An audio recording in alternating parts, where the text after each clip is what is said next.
Hello, everyone, and welcome to Out of the Office, a podcast exploring the lessons learned from the hit TV show, The US Office. And what we're going to do is unpack these episodes to understand the ways that we can create a more diverse and inclusive workplace. I'm your host, Sarah Chandran, the founder of Fresh and Fearless, and I'll be helping you to delve into the world of Dunder Mifflin and examine the different characters, scenarios, and scenes that are presented throughout the series.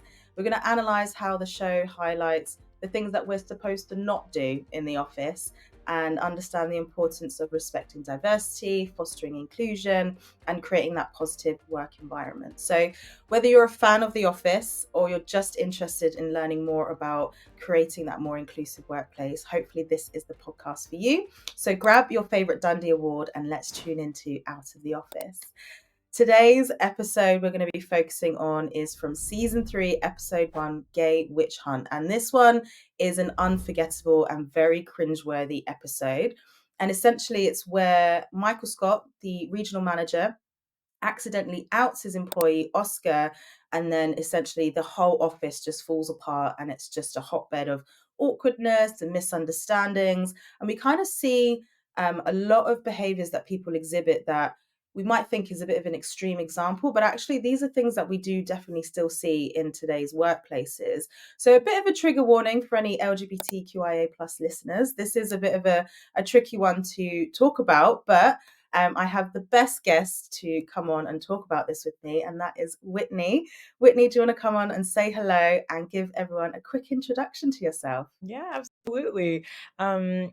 I should just say I'm so excited to talk about this episode as a queer Black woman, but I also just love The Office, and I think there's so many great lessons from it. So I'm really excited. But a bit about me: my name is Whitney Simon. I am the head of D&I at Missive, which is a boutique tech PR agency. Recently, I launched a DE&I consultancy as part of Missive, where we focus specifically on helping tech companies, but also comms agencies and any organization that wants to approach D&I in a more human-focused, human-centered way. So yeah, really excited to be here. I am so excited to have you here. I remember when we talked about this and we were both screaming about it, we're just so connected on this and many other things. Every time we talk, we just non-stop talk about stuff, which is really lovely. So I'm just grateful that you've taken the time to join me on this journey with Out of the Office, this podcast, because yeah, every episode has been such a joy to record and every guest I've had has been just amazing. So yeah, I think you're going to be another great guest. So let's not delay. Let's get started. So something that I'm doing with all my guests is having a bit of an icebreaker. And essentially, Michael in the series, he has a mug that says "World's Best Boss" that he bought himself, which is incredibly funny and ironic. And the thing I want to hear from my guests is, if you bought yourself "World's Best Something" mug, what would yours say?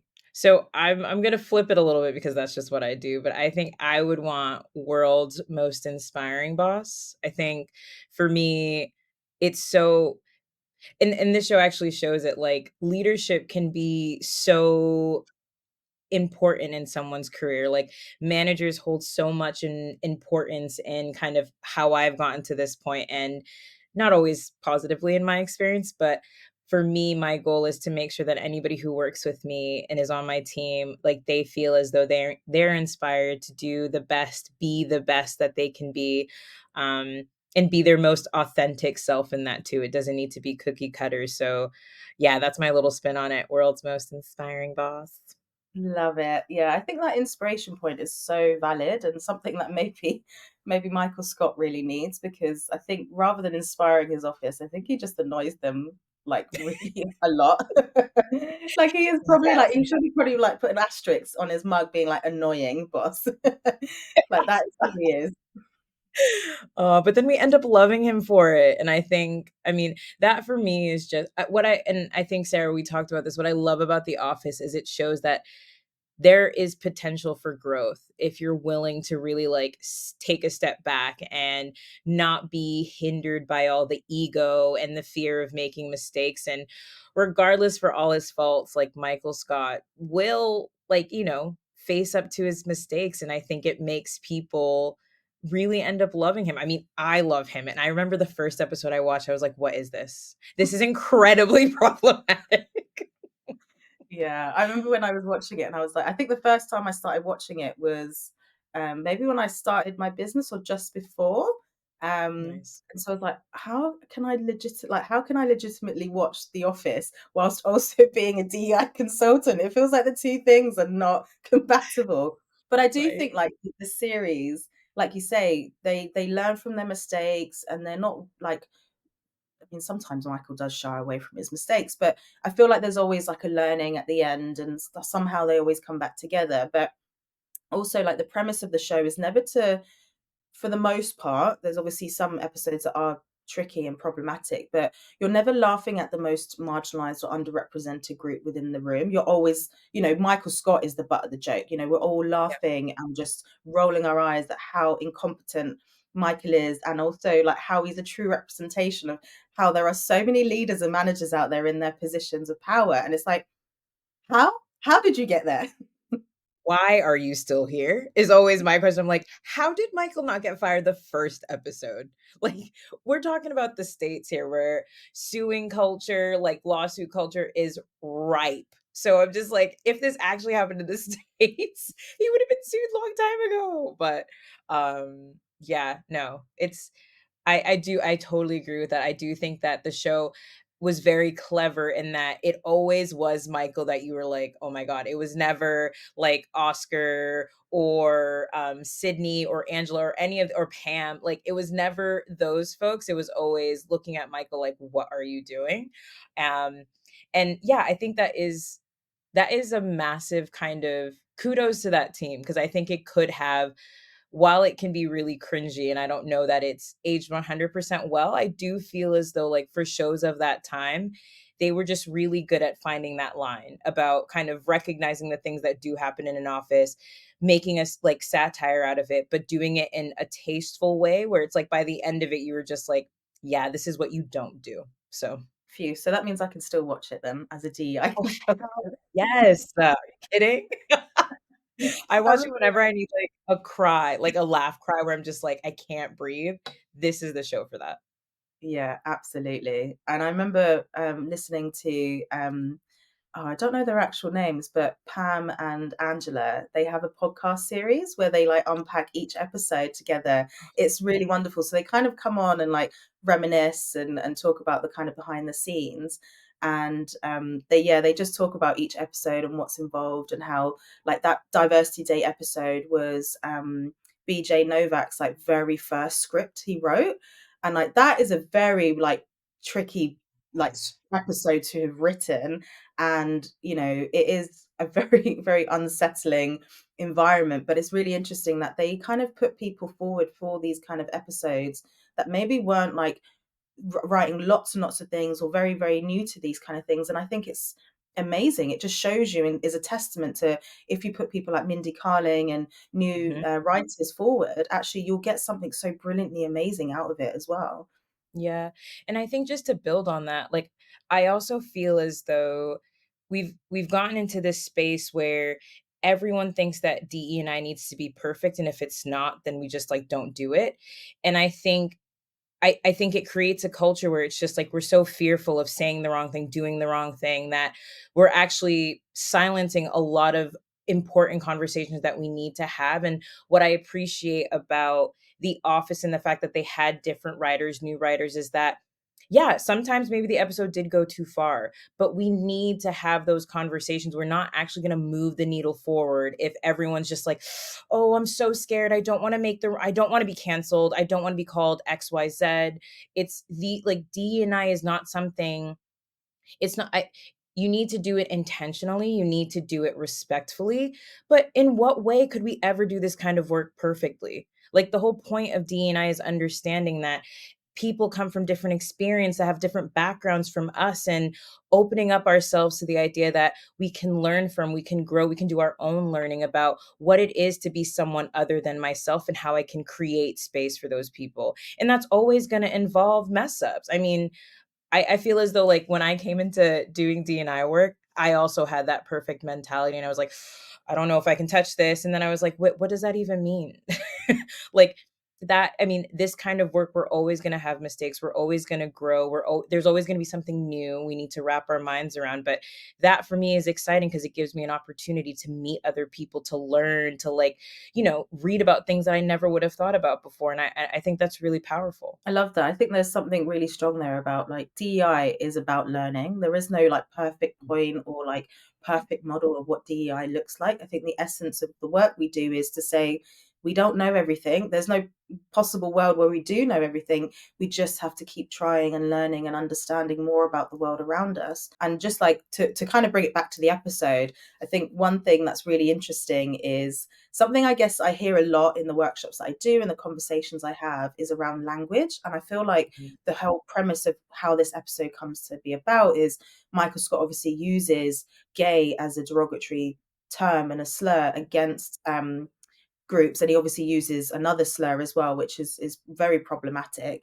And he uses other slurs in there, like ableist slurs as well, to talk about, you call people these things. And I think there is this trend where, and it has been, I remember in school when people would say, oh, that's so gay, and we'd have all this kind of language. And there's this idea of like using that identity in a negative way. And I think a lot of people are like, well, I don't mean it to be about that particular person. You say, oh, I don't mean to like say something negative about gay people. But I'm like, unpack it a little bit, like take a step back and really understand the kind of language you're using, but also what it kind of reinforces in your mind about that particular group as well, right? Absolutely. I think that's so true.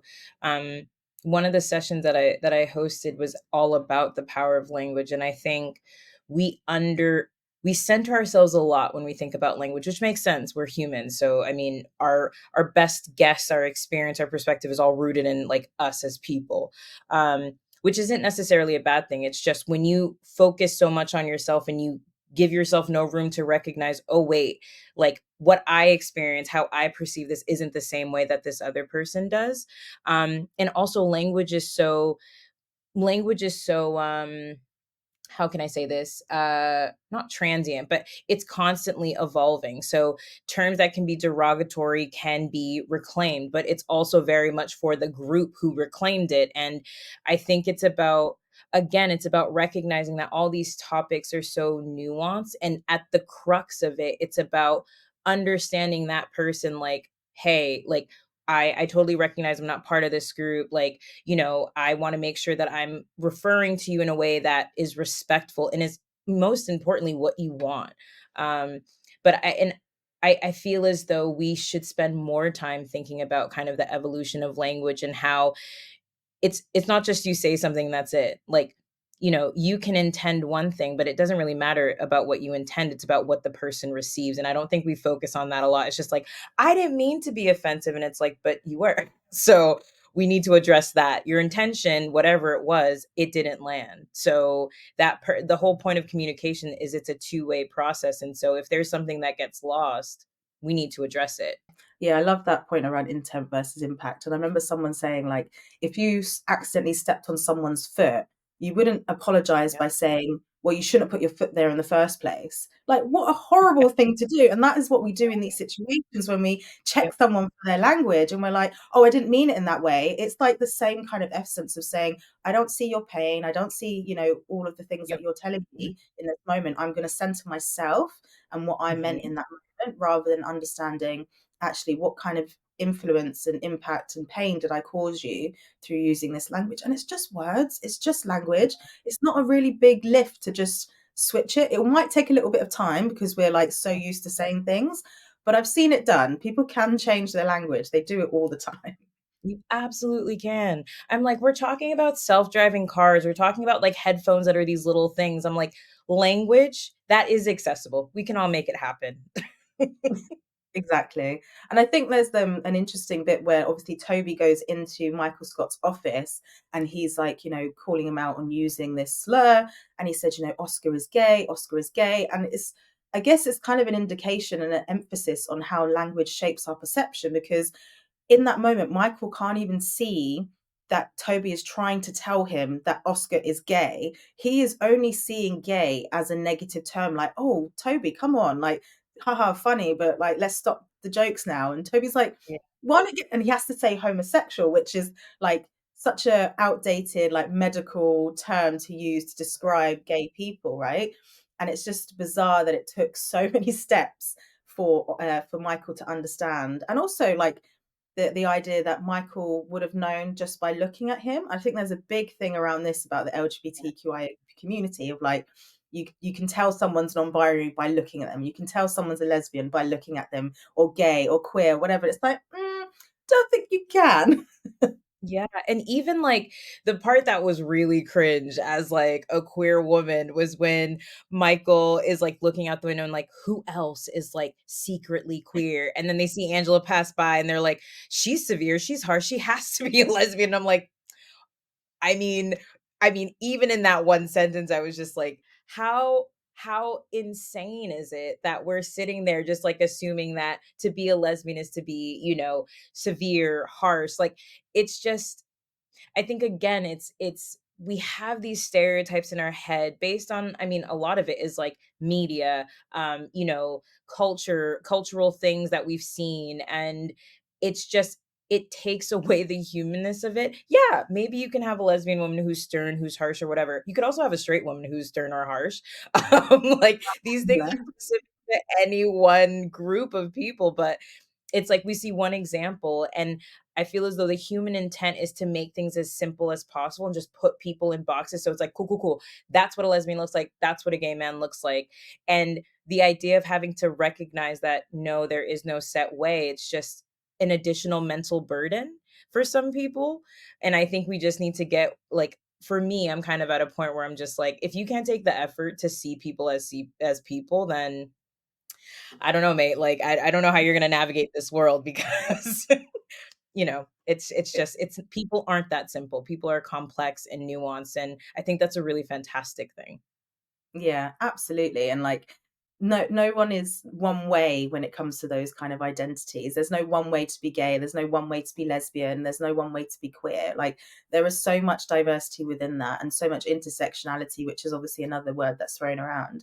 And actually there's a really beautiful moment with Dwight, which I was not expecting because of who Dwight is. And Michael's obviously like it's rightly or wrongly, very sweetly, is like, I want to know who's gay in the office because I don't want to offend somebody. And Dwight's like, well, you could just, assume that everybody is gay and then choose not to say anything offensive. And I was like, I feel like that should be a quote or a banner at the front of every DEI workshop. Like, you could just choose not to say something offensive if you want to create a world where you're not offending people. Like, it really is as simple as that. Like, it Yeah, really can be. that moment was really powerful, and you know what? I feel like there's a couple of MVPs on this show. Dwight is one of them because I think Dwight is also someone who, when we first meet him, I mean, when I first met him, I was like, oh my God, he's like super conservative. Like he's that problematic coworker who probably will start like, a problematic cult. And over the show, you recognize that Dwight is very much like this office, these people are so important to him, and he does love these people in a very like genuine way. Like I mean, even if he's like super stern and like, acts a bit wacky at times, like ultimately for him, he's just like, I want to preserve this community at all costs, which can sometimes be ridiculous. And in that moment, you recognize that because he's just like, I don't know. He was able to see people in a way that Michael, it took him a really long time to see that. And I think we underestimate that because Dwight is also just, he's Dwight.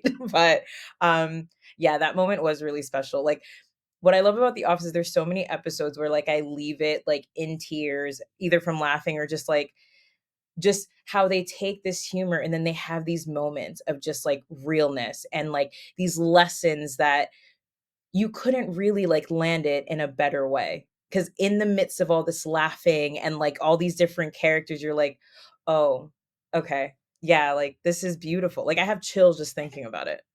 Mm. And I feel like this episode as well, they offset the kind of intensity of like the gay witch hunt with what's happening. I know this is a bit of a tangent, but what's happening with Jim and like Andy and being called Big Tuna. So you've got the laughter there in terms of, understanding the different contexts in another office. And I thought it was hilarious that they brought Michael.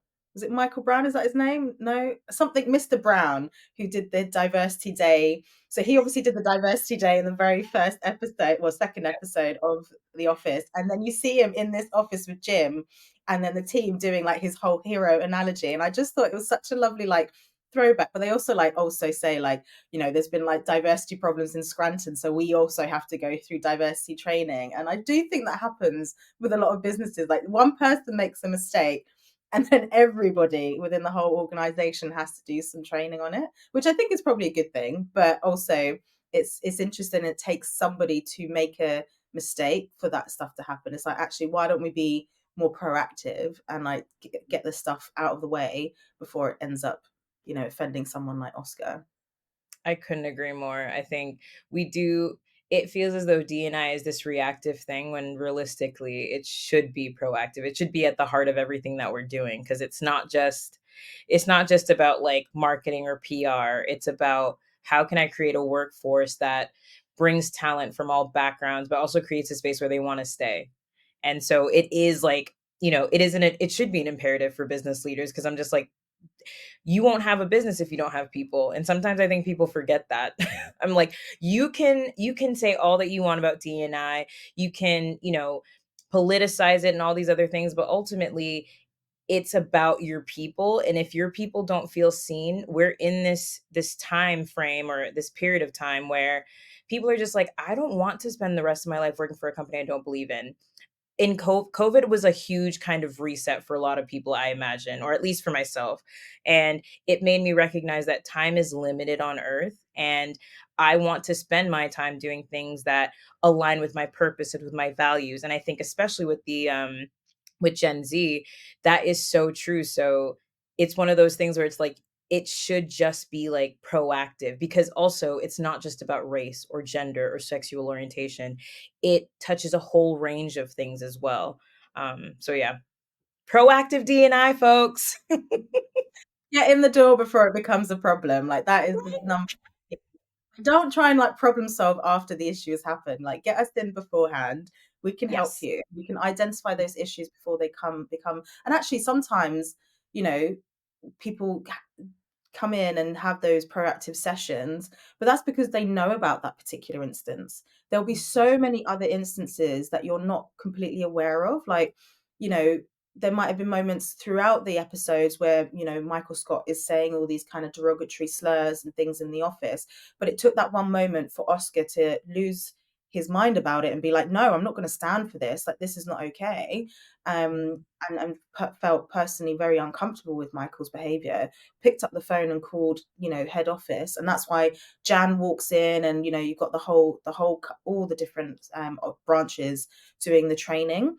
And that's because we know about it. But I think for a Yeah. lot of organizations, there will be a lot of queer people, there will be a lot of underrepresented, marginalized individuals that don't say anything. So there'll be a lot of things happening without leaders knowing about it. So you might think, okay, I'm going to wait until there's a problem. The problem's likely already there. There's probably already things happening, and then that's when you look at attrition and how staff are leaving, and then you look at like sentiment and productivity, and if those things are like a bit lower than you intended, I reckon there's something likely there about like gender discrimination or sexual orientation discrimination, bias on all different forms. So don't wait until you actually know about something, because I think a lot of the times there'll probably be something there that you're not actually aware of. Because why is someone that is marginalized going to marginalize themselves further by saying, hey, I'm gay and this is what somebody said to me, and then suddenly like you see Jan walk in the office and she like smiles at Oscar, and it's like the weirdest moment, and Oscar's like, this is so uncomfortable. And I feel like in that moment I think he's probably thinking to himself, I wish I never told anybody. Yeah, and we don't talk about that enough, and that's actually something that I think is really important in terms of there is this expectation of people from marginalized backgrounds to out themselves and then to be the ones to correct the culture. What a burden to like Mhm. come into a place where you're probably not getting paid enough. Um, you like in a moment of like trust and like this is my identity. I want to like I want to talk to HR or head office to, you know, let them know that there are some things that aren't okay. I want to do this in a trusted way. And then to have it essentially just like broadcast out. And then on top of that, you then have to do the correcting, the teaching of other people. We put such a burden on marginalized folks to not only call out the instances of discrimination, but then rectify it.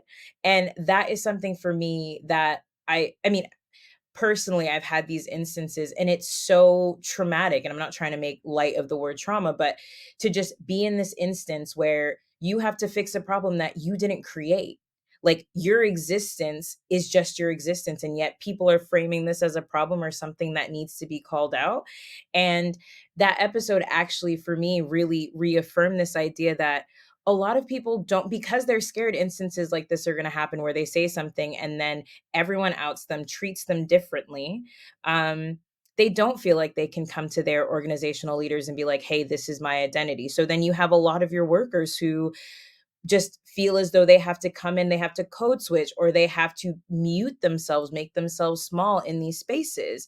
And while you're sitting there like, oh, you can tell me anything, you can create this space, like all this other stuff, it's like, but you haven't created the framework or the foundation for that. And that also comes to me. I was speaking to someone else about the concept of coming out, and he was referring to Karamo's podcast from Queer Eye. Mhm. And Karamo talks about how we need to reframe our thinking from coming out to letting in. And the whole concept is about queer people taking that power back. We don't owe it to anybody, let alone organizational leaders, to come out to them unless we feel as though they are worthy. They've created this space for me to let them into this really important side of myself. And I think, again, like, we've kind of over indexed where everyone's like, yeah, yeah, yeah, like, you should be able to tell us this and you should be able to tell us that. As your line manager, you should be able to tell me everything about myself. And it's like, it's not a given. You need to earn that. You need to earn my comfort, my like trust, and being like, you know what? Yeah, like, I just want to let you know I am queer, and know that, like, when you talk about that, it's going to be respected. It's not going to be outed, and you're not going to be treated differently. Um, and I don't think, I think if we can start reframing from coming out to letting in, it'll be a really good exercise, because then it has people reflect on themselves about, what have I done? What am I doing? What is the organization doing that someone would feel comfortable coming to me and being like, I'm trans and like, this is the support that I need. I love the idea of like letting in coming out as opposed to coming out, because I think over the years, especially since starting my DEI business, I feel like there's been a lot of pressure on myself as an individual that I owe it to people to come out. And it's been a constant battle of, you have like National Coming Out Day and it becomes this whole Mhm. big thing. And you're like, so much pressure. And that was something I had to like deal with over the years. And, it's been gradual that I've let, various people within my close circle and network about my identity and about, my queer identity. But that's something that I've decided for myself, and I'm trying to not let people take that away from me. And I think even within the workplace context, there will be people that are out and proud, and they'll be like, here I am as a gay man, and this is what's happening. And it's like, we're a safe space. But then you're like, actually, if you think about it from an intersectional lens, if you Mhm. are a queer, non-binary, like all of these different elements of your identity, and you're, a person of color as well, maybe you have a disability, all of those things intersect. And actually, the more you add, the more dangerous and more limitations come about from coming out. So for someone coming out, easy as anything. I mean, it's not easy. I don't want to like minimize coming out, but it will be easier for someone with fewer intersecting identities, because yeah, there's a lot more lens and difficulty that come with having those different identities come together, because people perceive you differently. We see that in the difference between gay men and then lesbian women, right? And how people see them differently and how they come out, and the perceptions and stereotypes associated with those identities is very limiting, and extremely dangerous. And yeah, I loved that idea of letting in, and as opposed to coming out, because I did feel for Oscar in that moment, because I think there's a lot of people that will have experienced that. And I think when I said at the beginning about a trigger warning, I feel like that particular moment, I imagine a lot of people can relate to, where they've kind of said to somebody, this is what's happening, or this is who I am, this is my identity. And then it comes out, and then suddenly everybody knows. It either becomes gossip, or somebody says it in like a blasé moment, not thinking, or they don't even see, like, Michael in that moment doesn't see the weight and the importance of what it means to come out. He's just like, gay pride, like everyone should be proud, and it is what it is. Like, I have no shame. And it's like, this isn't about you. This is about us. Exactly. Say it louder for the folks in the back. It's not about you. I think that's the thing. Like, and even I have to check myself. I center myself a lot, like being super candid. Like, I've done a lot of learning about like understanding trans issues, specifically when it comes to trans Black women. Mhm. And I feel as though, like, at the beginning, I spent a lot of time like, oh, I don't want to mess up. Oh, I didn't mean it. And it's like, wait, it's not about you. It's about the people that you're spending time with. It's about your community. It's about making sure that they feel like, or that I could be a safe space and that I'm doing my own learning. I'm not putting the burden on them. And I think probably at the risk of oversimplifying, I think if everybody can come to these conversations and just like check their ego at the door, we'd be in such a better place from a societal perspective. Because I just think there's so much like guilt that comes into it. I'm like, what, like, why? Like, why do I now need, and you see that in Oscar too. Like, you see these moments where Michael is like spinning out, everyone is spinning out, acting ridiculous.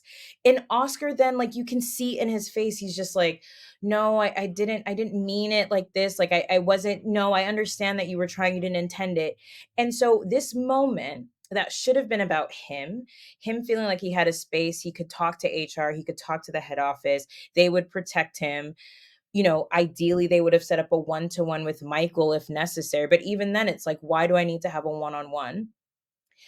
And then from there, just kind of like having the conversations about like, how can we actually create a space where Oscar feels like he can be his best self? And if he wants to come out to everybody else, he could do that. Instead, that moment was ripped away from him. He was outed. The moment for him to kind of reflect was like ripped away from him because he had to spend so much time making this white man feel okay about how uncomfortable he is with him. It's just it was triggering for me because like I feel as though you talked about intersectionality and that resonated so much with me. I'm constantly having to balance being Black and being queer because I have to I need to think about, okay, cool. If I'm in a group of all Black people, I come from a Caribbean family, so my family's Haitian, super religious, super homophobic. And I always have to balance, all right, am I going to talk about my partner Sophia as a partner, as a wife? If I feel like I'm in a community with a lot of like Black people, African people, Haitian people that can be super religious, I do take a moment to pause because I'm like, I don't know if we're gonna have to get into this. I don't really want to try to have a conversation. And that, and it's so funny when I came out, I also had a lot of qualms about, am I Black enough? Is it Black to be queer? Which is a whole messed up thing, and we can spend hours talking about that. But these are the conversations people have. Like, it's not just about being queer. Like, and I think what I said earlier about this box mentality, it's like we see we see gay and lesbians in a very like white way. I don't think I haven't seen Black queer women in media until about a couple of years ago, and every time I see it, I'm moved because I'm like, "Oh, that's me." Oh, there's other people like this that navigate the fact that they are Black in when I was in America, and they have to navigate that racism, that sexism, and the homophobia, but they also have to deal with that from their family side. Mhm. And that is such like an important thing. Like, we can't just we center a lot of whiteness and a lot of kind of the mainstream views of things. And intersectionality is so important because queerness, gayness, transness, it's not just white. It's not just cookie cutter. There's so many deviations and specifications within that. And yeah, I sorry, now I'm just waffling on, but I just think it is so important that we need to stop like burdening these people with these identities to like do that education for us and to make us feel okay with how uncomfortable we are. Like, nah, that's on you. Mhm. Yeah, I think there is a lot of centering, ourselves in those conversations when it isn't about us, like we said. And I think, in the essence of talking about trans identities and the shift in pronouns, for example. Like, I can imagine this particular scenario in this episode talking about someone that's trans or non-binary, or somebody that wants to change their pronouns or adopt more pronouns, whatever it may be, and someone going, oh, made a mistake, and then suddenly making a song and dance about making a mistake about pronouns and over apologizing, right? And feeling that guilt. And in those Mhm. moments, it's like, no, no, acknowledge the mistake, apologize, Mhm. and then just Yep. use the correct pronouns moving forward. And I feel like there was that real small moment by the printer that could have happened between Michael and Oscar, right? Because he says, I'm sorry, I didn't know. Let's grab a beer. And that was like, I felt like there was a real nice moment with Oscar, but it was the fact that it was done in such a public space. And actually, when I'm thinking about it again, with cameras as well. So it's not just the office, right? This is going to be public for the world to see. So it's not just his office and his colleagues, but actually the whole world. And maybe he might not have family members that are aware of his sexual orientation and things like that. And I think that's, yeah, there's been moments where I've been on panels or I've done things, and like they're more public, and because that individual knows my identity, I think they don't always realize that not all my friends, not all my family have known. Most now do, because of various conversations I've had, but in those moments it's been like, we've got 5 gay people on the panel or something, and I'm like, okay, so this is where I come out to people that I don't know, strangers on the internet. Like, cool, cool, cool, cool, cool. My grandmother doesn't have a cool. That was definitely me. I was like, it's like ripe age of like 28, and I was like, I haven't come out to my grandmother yet. And then like someone made a comment because I'd been with my partner for so long, but I was like, again, you can't take it for granted. And I think that's the thing. It's like, and I'm tying it to D&I, but I just feel as though like it is so important because it is a journey. There is no end point.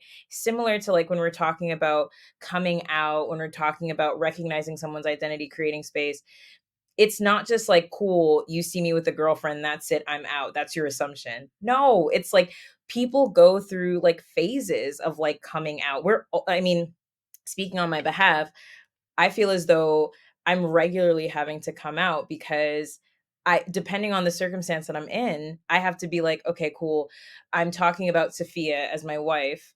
This person probably didn't recognize it. I don't wear my ring not because of any issue other than the fact that like I've gained weight, it doesn't fit anymore. So I've had so many instances where people are like, I didn't even know you were married. So it's just one of those things where it's like I feel as though queer people, or at least in my experience, like we constantly have to go through that process of, am I in a space where I can actually be honest about the fact that I'm with a woman or that I am trans? And especially when you talk about like office situations, like Christmas parties, for example, when you think about people bringing their partners, if people were to take a step back, do you think that someone who like hasn't publicly come out in the office, do you think that you created a space where they feel like they could bring their partner and it wouldn't be like a big thing? Like these are the things that I think organizational leaders need to think about because for them, it's a privilege that they're like, I can bring my partner and it's not going to be anything. It's That's not a not the second case for thought. everyone. Yeah, It's it's not a not a second second. thought. Oh, of course I'll bring my Why not? partner. Like, Yeah. whatever. Cool. Yeah, this is my partner. Meanwhile, and I think about this in other terms too, like when you think about poly relationships, when you think about open relationships, like how are we creating spaces for all the different types of diversity out there? And I think if people, organizational leaders really took a step back and were like, yeah, maybe not, then I think we could have the conversation and people could start implementing processes, working with like people like you and me, Sarah, like from a D&I perspective, and like, cool, what are the things that we can do? What are the changes that we can so that we can truly create an inclusive culture, not just, yeah, cool, we have like 5 queer people, we have 6 South Asian people, and we have like 2 Black people. Oh, goodness. We are coming towards the end, but there's one more question, and I feel like we can't not talk about it, which is um, the kiss between Michael and Oscar. And we obviously talked about this briefly before we jumped on the podcast. And you actually told me something I didn't really know. So I'd love for you to just re-explain like that scene to our listeners. Yeah, so in the calamity of this episode, truly calamity. At the end, they have this like unofficial brown bag where they bring everyone together again for like Oscar to talk about his queerness, or for Michael to make himself feel better and be like, this person is gay. We are okay with it. In a weird roundabout way, there's that scene where, like, in order to prove his okayness with gayness, he kisses Oscar. Now, I've been reading articles about this episode, and in that kiss was not scripted. That was something that the actor Steve Carell did in the moment, impromptu. And now, I mean, not only is that scene so cringe, but it is like really funny because you're just like, what the hell are you doing? Stop. But it made me think about just like the wider culture of media and entertainment, because we have gone through this whole period where we have a lot of actresses and actors talking about how they were forced to do things on set that they didn't want to do. And for me, that scene, I'm like, if Steve Carell had done that with a female co-star, I don't think that we would have it would have made it onto the scene, or made it into publishing or airing. But again, it just goes into that idea that when you're a queer person, it almost feels as though like you can take these hits and it's just funny. A man kissing a gay man is funny, even though it's clear that that man did not want to do it. And I think again, it just for me, it was this moment where I was reflecting on why queerness can sometimes feel like the butt of a joke, and how painful and traumatic that is, that you think that it's funny, sexual harassment is funny, because that's what that was. Like, if I had a random man, just if I had my boss try to kiss me in front of the whole office, like, that is not okay. And and I think it also, it for me, it reflects on, it makes me think again about kind of that community aspect of it. When you're thinking about inclusive cultures, it's not just the top, it's also your colleagues, right? And no one said anything. No one was like, all right, Michael, cut it out, stop it, like, this is ridiculous. Not even HR. And I think again, it's that idea that like people want to relinquish their responsibility, people want to claim that they're allies without actually doing any ally type work.